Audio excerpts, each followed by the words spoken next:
om hier te kan wees by hierdie konferensie. Nou, ek wil volgende bietjie praat oor met diegene wat 'n bietjie overlooked voel. En diegene wat voel hulle word nie gesien nie. Wat voel jy, niemand gee om, niemand weet van jou nie, die Here het ook opgegee op jou. Ek praat met daai mense. Nou my storie kom vanoggend uit Hagar, uit Genesis 16. Hy sê maar Sarai, die vrou van Abraham, het vir hom geen kinders gebaar nie, en sy het 'n Egiptiese slavin gehad, met die naam van Hagar. En Sarai het vir Abraham gesê, jy weet, die Here het my nie toegelaat om moeder te word nie, gaan tog in by my slavin. Miskien sal ek daar uitgebou word. En Abraham het na Sarai geluister. Toe neem Sarai, die vrou van Abraham, Hagar, die Egiptiese slavin nadat Abraham 10 jaar in die land Kanaan gewoon het, en gee haar aan haar man Abraham om sy vrou te wees. In vers 5 lees ons, en Sarah sê vir Abraham, die onreg is op jou. Die onreg my aangedoen is op jou. Ek self het my slavin in jou skoot gegee, en nou dat sy sien dat sy swanger is, het ek veragtelik in haar oë geword. Die Here, ons sien hierso dat Hagar was 'n slavin. Maar toe die Here die omstandigheid van Hagar verander, toe begin ek kry Hagar 'n attitude.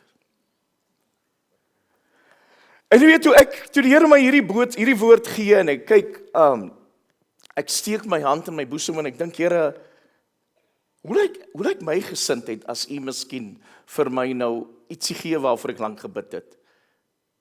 Verander my houding, verander my mindset, verander my hart teenoor die Here. En dit het met Hagar gebeur. En dit het sodanig gebeur, so lang skrif, ek kan dit nie lees nie, ek kan dit lees. Ek wil net vers 13 lees. Hy sê, toe neem sy, want nou Abraham het toe vir Sarah gesê, doen jy met Hagar, soos dit jou toedoen, soos jy dink. En Hagar het daar toe bevind in die woestyn.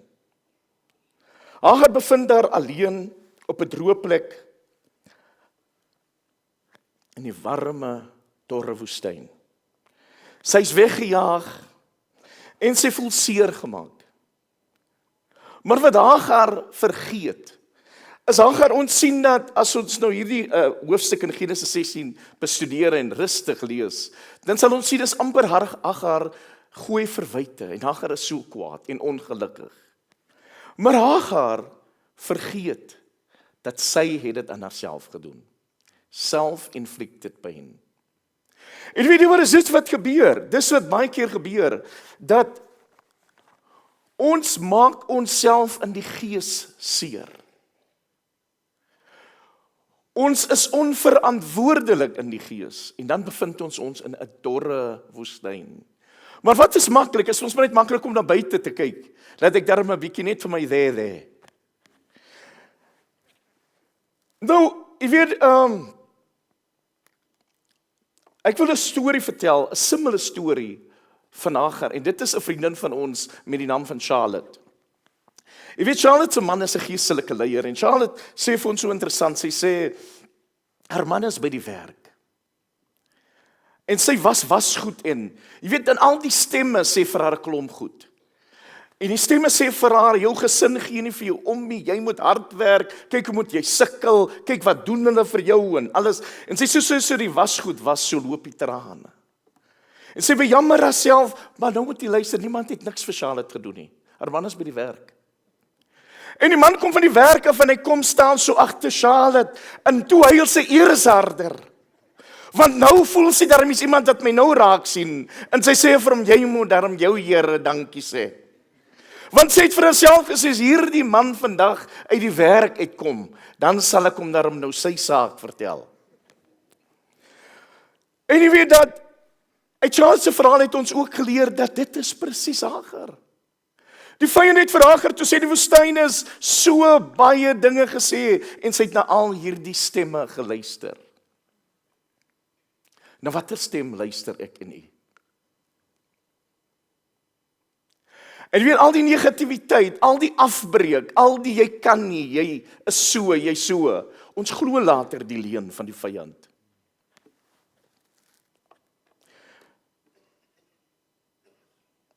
En miskien net so Charlotte sê u ook, ek is op vir die Here mense.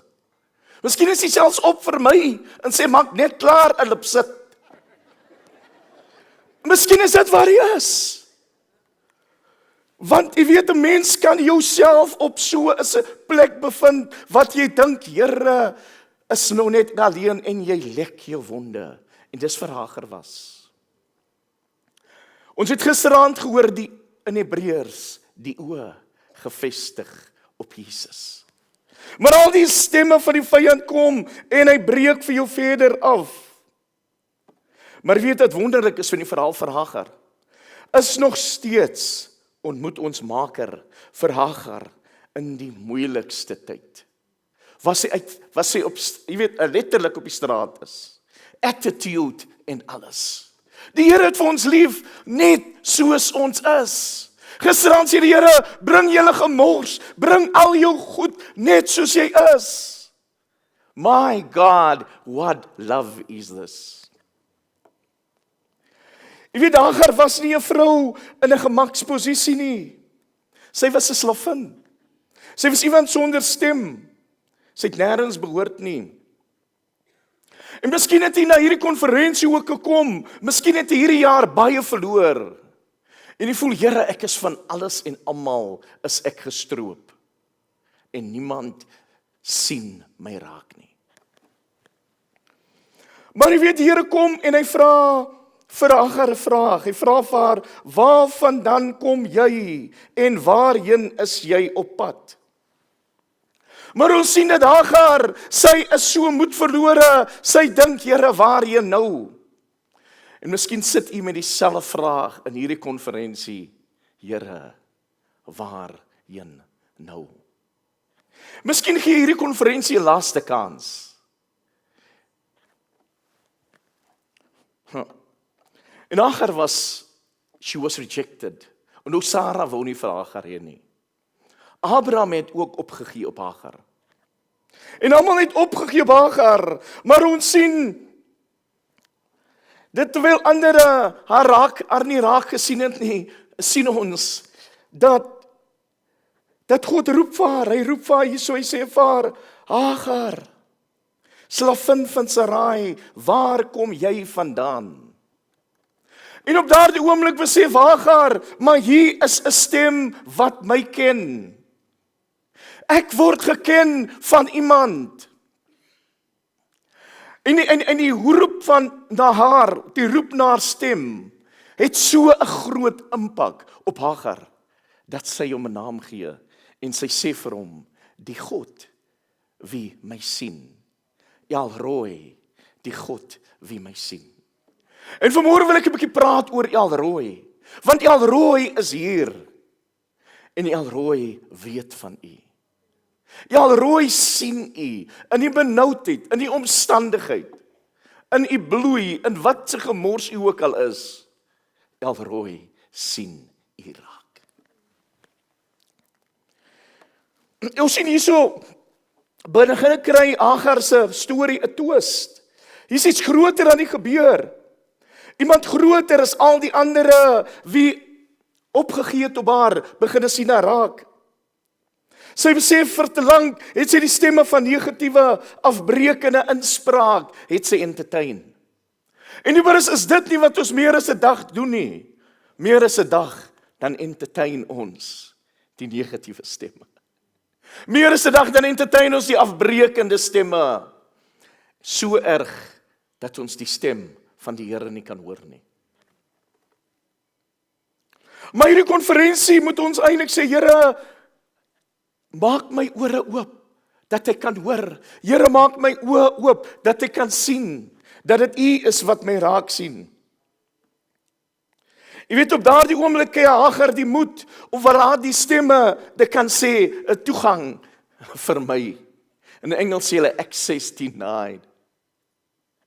En wil ons nie dit doen hierdie konferensie nie? Wil ek en u vir hierdie omstandigheid, hierdie situasie waar ons wil ons nie sê access denied, verkeerde adres.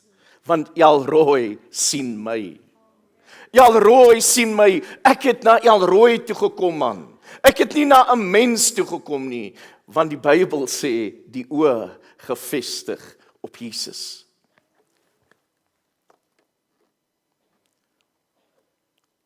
Jy weet dit verander alles vir Hagar. Dit verander dan toe sy besef maar die Here ken haar.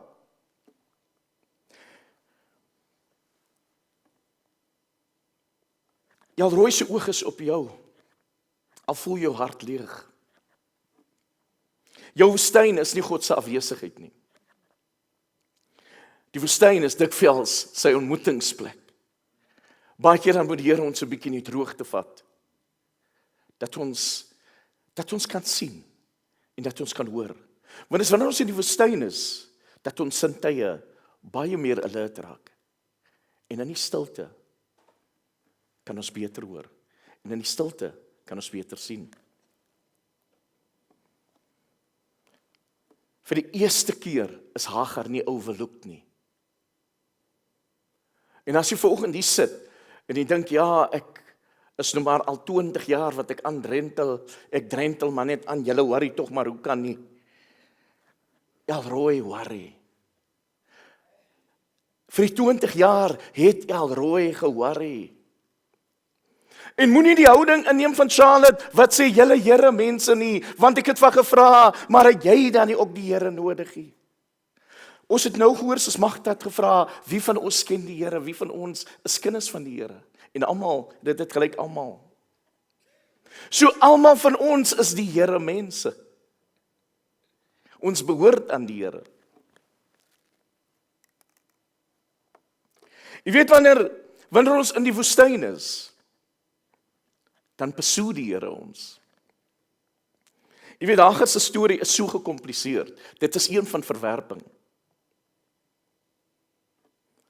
Sy is van so baie mense verwerp. Maar in die woestyn, daar wag hoop. Sy noem hom Elroy, want hier is nou iemand wat haar kan sien. Vir die eerste keer in haar lewe is daar een wat haar kan sien. In Genesis 16 sien ons 'n gebroke vrou wie openbaring maak van 'n God wie kan sien. Haar openbaring echo tot binne 2025. Want binne 25 hierdie jaar is hierdie storie van Hagar nog relevant. Dit maak nog sin, want hoeveel Hagars sit nie vanoggend by hierdie konferensie nie. Hoeveel Hagars is nie in stryd daar by die werk? Miskien voel jy jou baas by die werk sien jou nie, jy kry nooit 'n promotion nie. Miskien by die huis, hulle vertrap jou. Maar Elroy sien jou raak.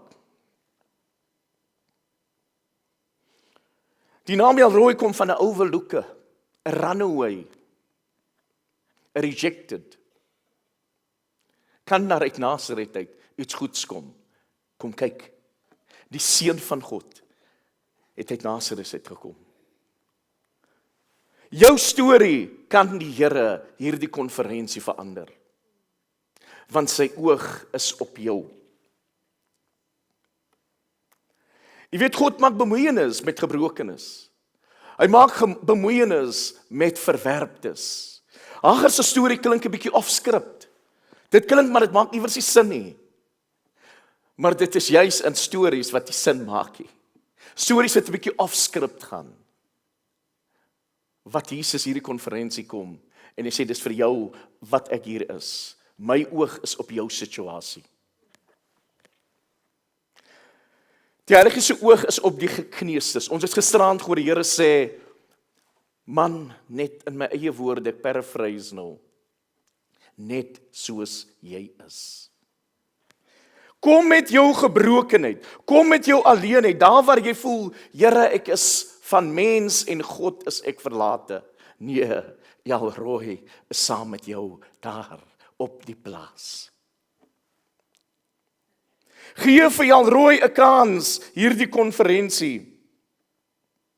Ons het gehoor by Vat Vlam hierdie jaar, dat in die woestyn maak God harte sag. En miskien het my hart so hard geraak, dat die Here my moes 'n bietjie vat deur die woestyn, net om my hart 'n bietjie sag te maak. En ek wonder toe die Here vir haar sê, maar Hagar, gaan terug na Sarai toe, gaan terug na Sarai toe, en gaan dien onder haar. Ek dink Hagar het met 'n ander hart teruggegaan. Die vraag hierdie konferensie is, wat ek aan u wil stel, nou dat ons weet, die oog van die Here is ook op my, op een en elke van ons, met watter hart gaan ons terug? Kan ons ook sê, Elroy, u oog is op my, en omdat u oog op my is, omdat u my naam ken, gaan ek met 'n ander hart huis toe. Die Heilige Gees is hierdie konferensie hier om trane op te droog, om wonde te versorg, en om water aan te bied. Ons sien Hagar was so behep in haar eie omstandigheid, dat sy nie eens gesien het, dis 'n fontein nie. Sy het gedink, sy en haar seun gaan dood. Hulle sal sterwe van droogte. En weet, dit is wat ander stemme maak. Dit is wat negatiewe invloed maak, en wat ek net besig is om my eie wonde af te lek, en ek kry myself jammer en sê, maar ek is nou hier in die woestyn, en dan is die fontein is net daar. Die fontein is daar. En hierdie konferensie, die fontein doop, die fontein van lewe is hier. Ek en jy moet net sê, Here, maak my oë oop, dat ek kan sien, u oog is op my, en dat ek die fontein kan sien. Mag die Here u seën, en mag Elroy wie teenwoordig is, mag ons hom sien, en mag ons harte verander word, hierdie konferensie. Amen.